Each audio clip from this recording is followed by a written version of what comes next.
علماء نے لکھا ہے دنیا میں ایمان جن لوگوں کو ملتا ہے وہ دو طرح کے لوگ ہوتے ہیں. دو طرح کے لوگوں کو ایمان ملتا ہے. ایک وہ لوگ ہوتے ہیں جن کو دنیا میں ایمان عارضی طور پہ ملتا ہے. عارضی طور پہ ملنے کا مطلب یہ ہے کہ مرنے سے پہلے پہلے اللہ وہ ایمان واپس لے لیتا ہے. یہ جو ہمیں یہ دعا سکھائی گئی ہے نا حسن خاتمہ کی, کہ اللہ سے ہم ہمیشہ یہ دعا کریں کہ یا اللہ میرا خاتمہ ایمان پر فرما. اس کی وجہ کیا ہے؟ اس کی وجہ یہ ہے کہ جب تک خاتمہ ایمان پر نہ ہو جائے کسی کے پاس کوئی گارنٹی نہیں ہے. حدیث شریف میں آتا ہے رسول اللہ صلی اللہ علیہ وسلم نے ارشاد فرمایا ان احدکم لیعمل بعمل اہل الجنہ حتی ما یکون بینہ وبین الجنة الا ذراع فیسبق علیہ الکتاب فیعمل بعمل اہل النار فیدخلها.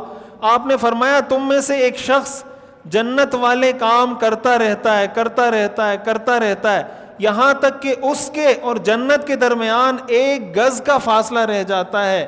اچانک اس کے اعمال پلٹنا شروع ہوتے ہیں, وہ گناہوں جہنم والے کام شروع کرتا ہے اور اس کا انتقال ہو جاتا ہے اور مرتے ساتھ جہنم میں داخل ہو جاتا ہے. ساری زندگی جنت والے کام کی ہے, اب اس کے اور جنت کے درمیان فاصلہ ایک گز مطلب بہت قریب, لیکن آخر میں اس نے ایسے اعمال شروع کر دیے جو جہنمیوں والے اعمال ہیں, مرتے ساتھ ہی جہنم میں پہنچ جاتا ہے. مثال کے طور پر ایک آدمی ساری زندگی دین پر عمل کر رہا ہے, خدا نخواستہ مرتے وقت زبان سے کلمہ کفر نکال دیتا ہے, تو ایک طرف آپ 60 سال کی عبادت رکھیں, ایک طرف 3 منٹ کا کلمہ کفر رکھیں, تو 60 سال کی عبادت اس کو جنت کے قریب لائی, 3 منٹ کا کلمہ کفر اس کو جہنم لے گیا. یہ جو ہمیں بتایا گیا نا خاتمے کے لیے دعا, یہ اس لیے بتائی گئی ہے. تو دنیا میں ایمان دو طرح کے لوگوں کو ملتا ہے. ایک وہ لوگ ہیں جن کو دنیا میں ایمان عارضی طور پہ ملتا ہے. عارضی طور پہ ملنے کا مطلب دیا گیا اور مرنے سے پہلے پہلے واپس. ایک طبقہ وہ ہوتا ہے جن کو ایمان پرماننٹ بیس پہ ملتا ہے. یہ جو بعض حدیثوں میں آتا ہے نا کہ یہ کام کر لیں تو اس سے ایمان کی حلاوت نصیب ہو جائے گی, یہ کام کر لیں تو اس سے ایمان کی حلاوت, وہ حلاوت علماء نے لکھا اس کا یہی مطلب ہے کہ ایمان کی حلاوت اللہ جس کو عطا کر دیں, یہ اس بات کی ایک نشانی ہے کہ انشاءاللہ اس کا خاتمہ خیر پر ہوگا. اس کی نشانی کیا ہے؟ کن لوگوں کو عارضی طور پہ ملتا ہے؟ اس کی مثال یوں سمجھ میں آتی ہے, علماء نے لکھا ہے, سمجھائی ہے کہ مثال کے طور پر ایک کرایہ دار ہے, وہ کرائے کے گھر میں رہتا ہے. اب کرائے کے گھر میں وہ رہتے ہوئے دیکھتا ہے کہ یار کہیں سے لیکیج ہو رہی ہے, کہیں سے رنگ اکھڑ رہا ہے, کہیں سے جناب پانی لیک ہو رہا ہے.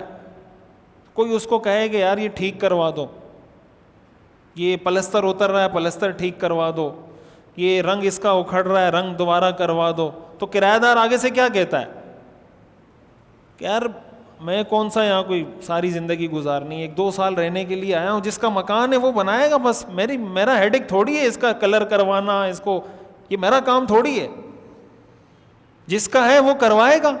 یہی کہتا ہے نا کرایہ دار. اور ایک وہ شخص ہے جس کا اپنا ذاتی مکان ہے اور اس کو کہیں سے لگتا ہے کہ یار چھت لیک ہو رہی ہے, تو جب تک وہ اس کو درست نہیں کروائے گا اس کو رات کو نیند نہیں آئے گی. ایسا ہے یا نہیں؟ اس سے آپ جو بھی بات کریں اس کی اگلی بات یہ ہوگی یار میرے گھر میں چھت لیک ہو رہی ہے, اس کا کوئی حل بتاؤ مجھے. یہ اس بات کی دلیل ہے کہ پہلے والے کا مکان اپنا نہیں تھا, دوسرے والے کا مکان اپنا ہے. یہی مثال ایمان کی ہے.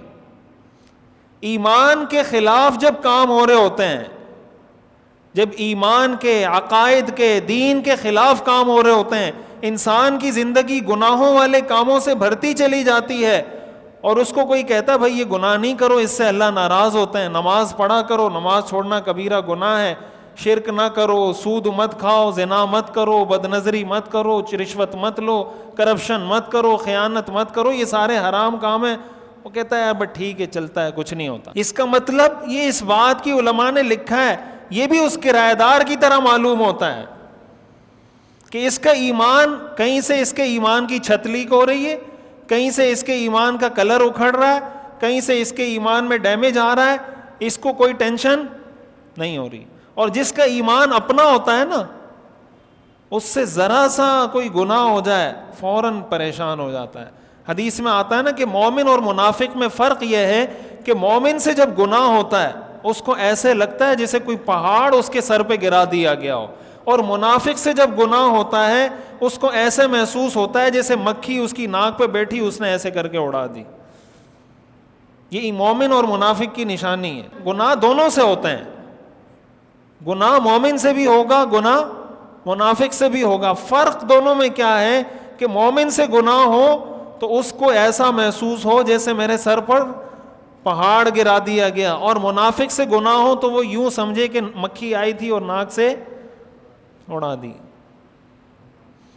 یہ اصل وہ چیز ہے جس کو اللہ تعالیٰ فرماتے ہیں یا ایھا الذین آمنوا آمنو, اے ایمان والو ایمان لاؤ. کس پر؟ باللہ ورسولہ والکتاب الذی نزل علی رسولہ والکتاب الذی انزل من قبل. ان سب چیزوں پر ایمان لاؤ.